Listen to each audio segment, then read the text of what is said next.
Hey everyone, my name is Charlie, I'm Alan. and we are the team at Pragmatic Studio. And in today's episode, we are going to be talking about design thinking with a capital D and a capital T. Capitals are important. Yes, and I guess this all kind of started from an article that we were reading about how relevant design thinking is. And the idea that the article was proposing is that there's no sort of clear process to design, right? So, just for clarity, design thinking here is being referred to as those 5 steps that you kind of see with IDEO, or that you'll see in a corporate brainstorming session where it's like you first empathize, then define, then ideate, you prototype, and then you test, right? Those are kind of the 5 steps. And yeah, Alan, you and I were in a car. A bit of a debate. Like personally, I've always felt like design thinking as a process has been really kind of helpful in helping me navigate certain elements of the UX process in particular, and also even kind of when trying to think of how to approach a client, having some kind of pre-existing structure really helped. But one of the things that, through our discussion started to come out was like, okay, well, what is the role of design thinking, in modern design practices?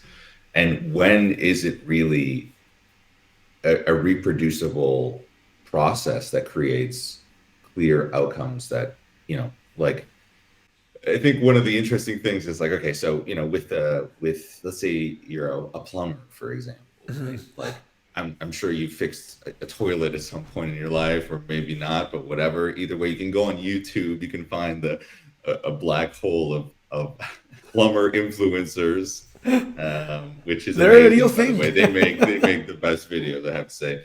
But you can go online, you can find like, okay, well, this is the problem.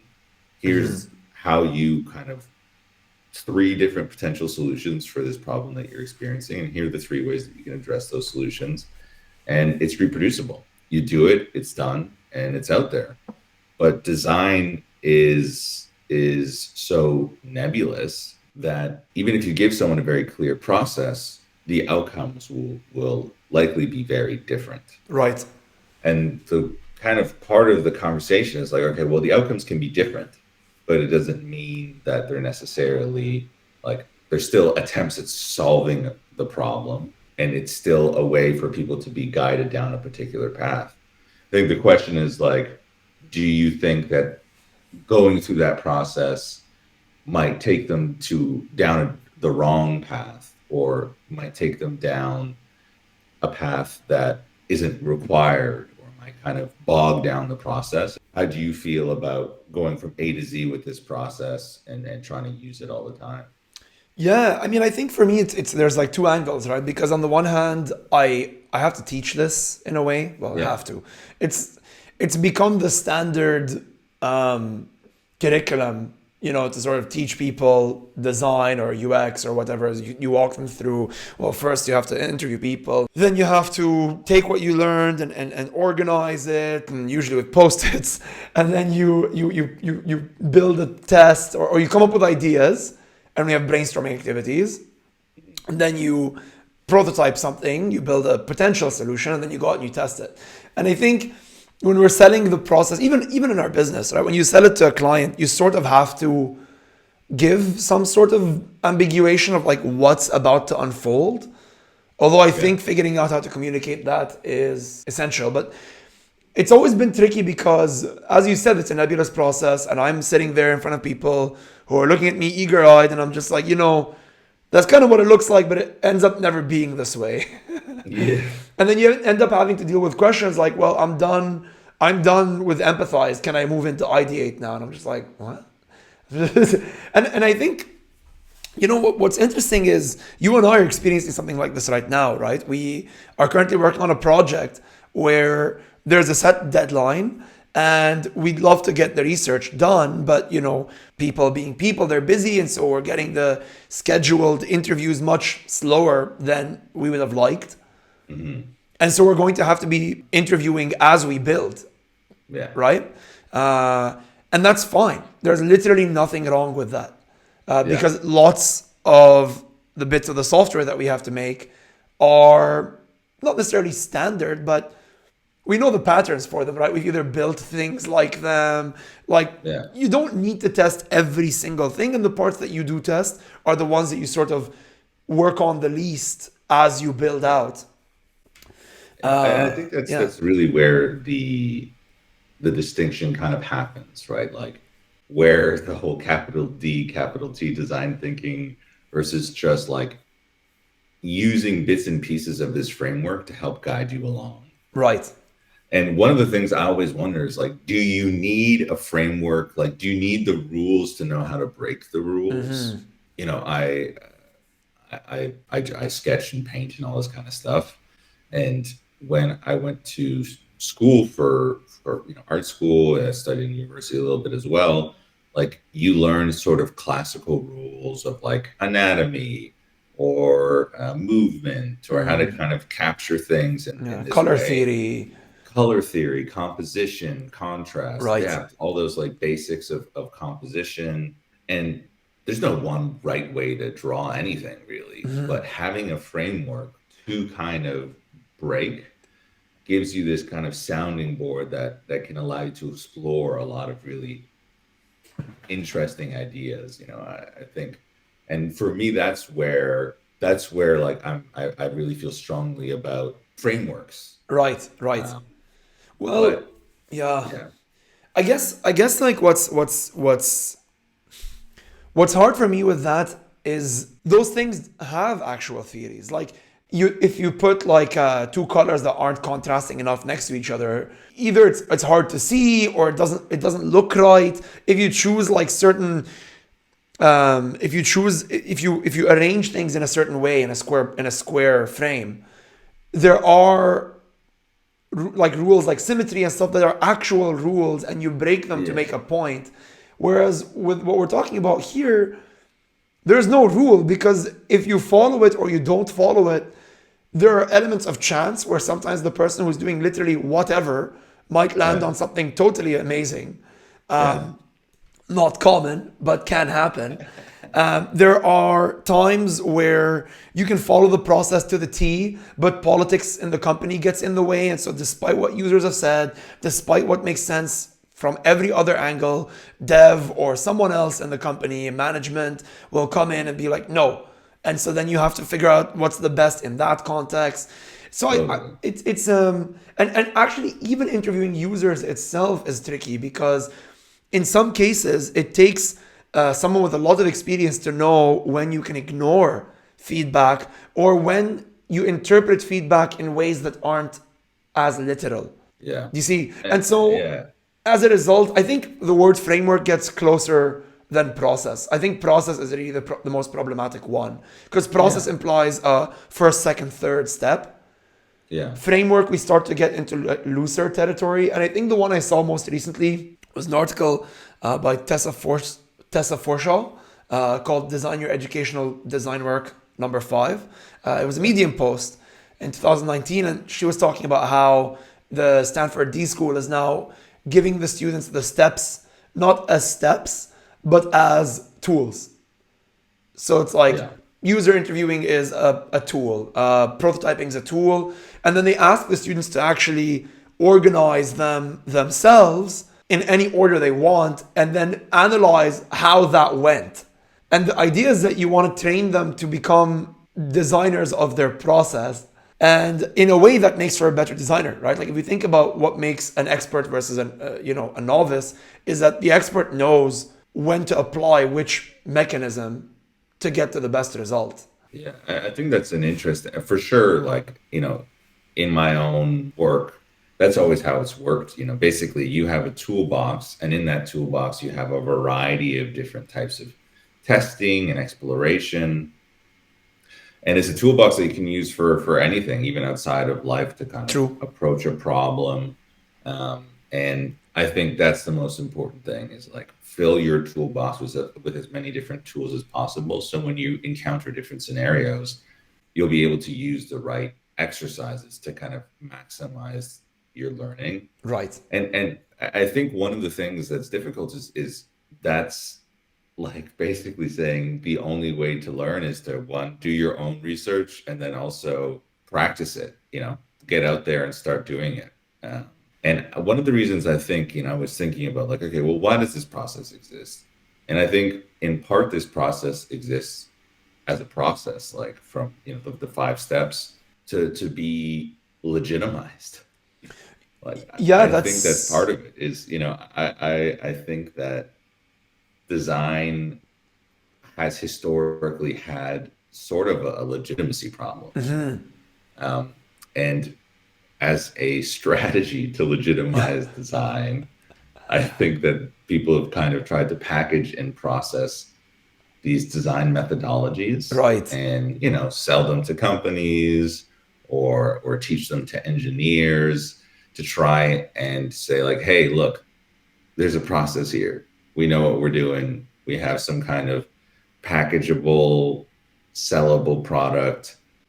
Believe us. You're not wrong, actually. Yeah. It's very alluring, and I mean, you and I have run those kinds of workshops, right, where we have Hmm. people come up with ideas and then try them and then go out and do an interview on the street or Yeah, it's something. fun. It's They're it's fun. fun. They're fun, and but I think you're right about the legitimacy thing because it almost feels as if for the manager, whoever has the checkbook that's going to pay for getting someone in there, you want to be able to show that this is something repeatable. You're not selling. Give me 8 hours in a room and we'll see what happens. Right? That doesn't sound very appealing for someone to spend money on. Totally. So even like from an education perspective, students like this idea that they're able to like follow a few steps and get to a good conclusion. Managers or executives especially like this idea that they're able to like know what they're buying. It's like buying food without knowing the ingredients almost. Totally. And so this way it's like, well, here are the ingredients. We first do this and then we do this. Yeah, totally. And then the other thing is that in a strange way, I guess for really small specific issues, maybe it can work. Do you know what Yeah. I mean? Like if you're like at a point where I don't know, like I guess in software a good example would be you're left with this one form in this app that you have to design. And it's like, okay, I guess I can go ask 4 people what they think, come up with a few ideas, build a prototype, and then see, right? But short of a problem that is itself structured, I don't see how that can work, right? And it's like, Yeah. I think we've almost shot ourselves in the foot recently because this thing became almost a joke, right? Like now it's like designers are holding post-its and staring at whiteboards, and it's just like, what is going on? Like type in designer into any meaningful stock photo repository and you'll see the same 10 photos come up over and over because it's like that's kind of what we're but in an attempt to legitimize it we've become I feel we've almost made a joke of the process itself, Yeah. which is fine because the process I don't believe in it, but we've hopefully not done too much damage in terms of like what Yeah. value we're really providing, right? Because Yeah, I yeah, do think in a way, right, we live in a world where design has more clear value than it's ever had. yeah, I think Well, so at least too. feels that way, which is cool. And I think that's kind of like the thing that I would look at IDEO and look at these people who created these processes and be like, I think that they have a big part to play in that kind of legitimacy. But I think what you said earlier about just kind of these frameworks is really the most important thing to take away, right? Because that's how it works. Like in practice, when you get a client, when you're working on a project, you're not going to go through these steps in that order necessarily. The product might be at a different stage. The stakeholders, including your manager, might want something more refined more quickly. And there's a point where pushback is good, Yeah, and to say, okay, well, I think we should try this thing or take a step back and maybe rethink things. But you don't always start at A and end up at Z. yeah, Sometimes you start at M and Right. end up at B. Right. Right. So I think what we're saying is learn all of these different tools. You know, there's a lot of great resources, especially in UX, and find a way to make them work for you and practice Right. and accept that you're going to fail and accept that the design process isn't clean. And the only way to get good at it is to practice, you know, just like anything. Yeah, embracing ambiguity, which it's corny, but it's really like I don't. In some ways, I feel a little bit blessed that I learned this thing on my own because like I had to, right? Yeah, I Yeah. went to design school later, but I went to design school having already worked as a UX UI designer Yeah. for a few years, and before that, a graphic designer. Both times I was self-employed, and so there was no. I think one thing that maybe classical design schools what they do is like many other art forms. There's a little bit of a grandeur to the history, or there's a bit of a It's another attempt to legitimize, you know, yeah, looking at exactly. the But it's like history. oh, you know, like the like the color theory or like composition or like you were talking about like Yeah. anatomy, and then I feel like art teachers can get very picky about that stuff when they give feedback, and you know, you in many cases when you're doing graphic design, it's very important to reference historical context or whatever. Like you can't just have a design that is, or it would be super weird in a graphic design program to present a project and say something like, "Oh well, this the reason why I chose this was because it performed best when I showed it to 5 people." Right? It's like what? Totally. What are you saying? And so yeah, you know, like for me, that's I had to learn that way because that's all I had. I had the internet, I had other people's opinions, that was it. And Totally. then it feels cool to have learned that way. And then now it's like interesting to see how design thinking had a big rise in 2012, 2016. Like there was that wave where it just went nuts. And Yeah. it continued, I guess, into like 2018. I'm talking about those 5 steps. And then now we're seeing a bit more of a pushback and a bit more of like, no, this thing is messy and this thing is, yeah. Yeah. And I think you also feel it in the job market where people don't know why, but it's hard to hire good designers. And I think it's Yeah. because the good ones are the ones that do like understand the importance of context, that do understand the messiness, and they're able to Yeah. embrace that. I mean, like, even if you were thinking about hiring a designer, for me, the most important thing, especially in product design, is curiosity. Like, how fueled by curiosity is this person? Right. Because that's a renewable, you Yeah, know. yeah, yeah. Curiosity is a renewable source. Right. And having someone who's very familiar with the design thinking process and the steps, there's some value to it, but not nearly as much as someone who's just curious. I feel like that's a good note to end it on, man. You know. Perfect. Yeah. Well, yeah. I guess stay curious. And thanks for listening. And I hope you learned something. Take it easy. Bye. Bye.